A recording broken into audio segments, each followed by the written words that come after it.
Tukul versus Sule, siapa yang bisa jadi presiden?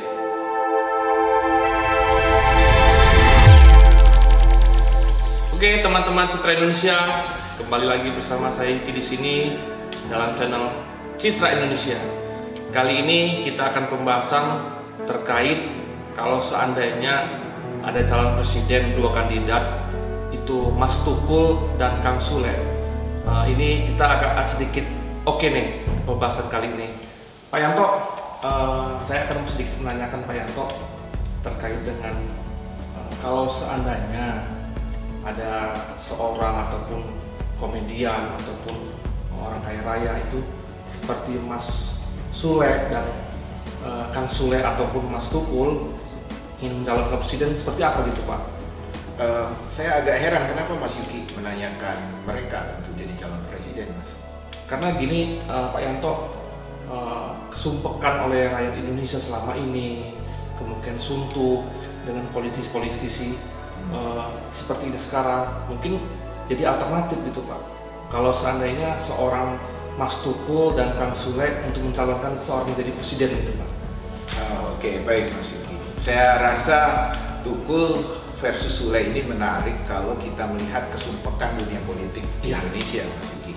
Tapi kita juga harus bisa melihat potensi-potensinya dulu kan. Siapa yang kira-kira bisa memenangkan apabila kontestasi ini hanya berlangsung dua orang antara Mas Tukul dan Kang Sule, ya kan? Nah, tapi sebelum mereka melakukan kontestasi gitu ya, persaingan, tentu kita berasumsikan bahwa mereka sudah didukung partai politik kan untuk bisa menjadi kandidat presiden. Tapi ternyata situasi waktu itu masyarakat Indonesia di suatu waktu gitu ya, masyarakat Indonesia jenuh seperti yang Mas Yuki bilang. Akhirnya kita memilih komedian. Dan ini adalah sesuatu yang mungkin banyak juga terjadi di negara-negara lain. Komedian maju menjadi kandidat presiden dan terpilih. Tapi untuk konteks Indonesia, untuk orang seperti Mas Tukul dan Kang Sule untuk maju jadi calon presiden membutuhkan sebuah persiapan yang berat dan sangat serius, karena mereka juga harus melepaskan image mereka sebagai komedian yang ada di Indonesia.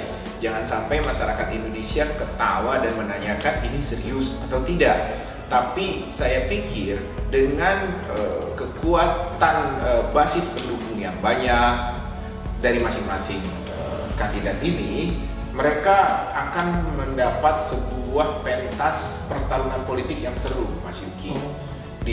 Saya rasa basisnya Mas Tukul di Jawa Tengah, basisnya Kang Sule di Jawa Barat, itu mudah-mudahan bisa mereka optimalkan menjadi magnet untuk menarik pendukung-pendukung lain di luar basis wilayah mereka gitu, asal mereka. Nah, mudah-mudahan juga masyarakat juga bisa menerima ini sebagai sebuah pentas demokrasi yang membahagiakan, tidak penuh dengan stres, ini happy, dan juga akan melihat bahwa ketegangan-ketegangan politik yang selama ini sering terjadi di antara aktor-aktor politik, para politisi di Indonesia ini bisa sedikit mereda dengan tampilnya Tukul atau Sule. Pak Yanto, ini sedikit ada yang mau saya tanyakan Pak Yanto. Kalau seandainya Mas Tukul yang didukung oleh boleh dibilang Jawa Tengah, tempat lahirnya Mas Tukul, dengan kategori nomor 3 besar pemilih terbanyak di Indonesia, kemudian Kang Sule sendiri dari Jawa Barat, Cimahi tepatnya, yang kita tahu bahwa Jawa Barat itu adalah pemilih terbanyak di Indonesia nomor 1. Nah, apakah bisa Pak seorang komedian seperti Mas Tukul, seperti Kang Sule yang kita lihat keseharian nyeleneh gitu Pak, apakah bisa Pak memimpin suatu negara yang besar ini Pak untuk kedepannya gitu Pak? Kalau menjadi presiden itu Mas Yuki, dia pasti akan didukung oleh perangkat-perangkat dan staf-staf yang mumpuni. Tinggal bagaimana presiden ya itu bisa mendelegasikan, bisa mengkoordinasikan, kemudian sensitif dengan isu-isu kenegaraan. Dan yang paling penting sebenarnya dari seorang presiden adalah dia mengerti konstitusi. Dia harus belajar konstitusi. Nah, biasanya itu ada sekretariat negara, kemudian juga ada stakeholders lain, ada anggota parlemen yang bisa ikut sama-sama mengawal konstitusi ini. Jadi tidak perlu ada kekhawatiran yang berlebihan apabila orang-orang di luar status politician itu tampil menjadi pemimpin nasional. Bahkan untuk seorang komedian sekalipun seperti Kang Sule maupun Mas Tukul. Jadi nggak perlu dikhawatirkan. Kepemimpinan nasional itu dia tampil itu yang paling penting, dia mendapat dukungan suara nasional. Dia punya basis massa yang real sehingga kekuatan politik dia itu konkret dan real juga. Gitu. Jadi tak perlu khawatir. Staf-staf itu akan sangat banyak untuk memberi masukan, memberi pertimbangan buat seorang presiden.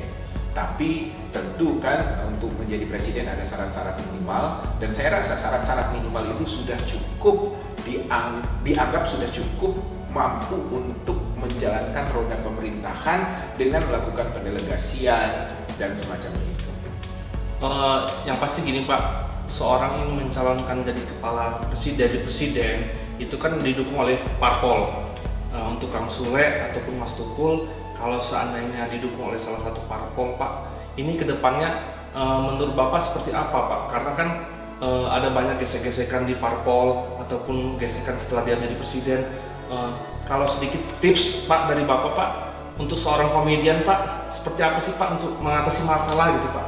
Baik, parpol-parpol sampai misalnya mendukung orang-orang di luar politician, apalagi sampai mendukung seorang komedian, pasti pertimbangannya tidak ada lain adalah vote getters, basis massa, suara pendukung itu pasti yang akan menjadi pertimbangan. Nah, tentu partai politik juga tidak mau melepas kekuasaan ini hanya mendukung orang-orang di luar parpol. Kalau misalnya Kang Sule atau Mas Tukul menjadi calon presiden, tentu wakilnya pasti ada orang parpol di sana. Nah, saya asumsikan pertarungan ini, Mas Yuki, masing-masing wakil mereka adalah orang parpol dan memiliki kekuatan yang sama, sehingga pertarungan ini akan sangat seru. Nah, kalau Mas Yuki punya kekhawatiran tentang kekuatan-kekuatan politik di balik kekuatan parpol ini, saya rasa Mas Yuki tak perlu juga khawatir. Karena pengalaman di Indonesia, kekuatan-kekuatan politik yang diusung oleh parpol itu biasanya akan sangat lentur untuk melebur menjadi sebuah kekuatan, apakah dia ada di pihak pendukung pemerintah nantinya, apakah dia akan berada di pihak di luar pemerintahan.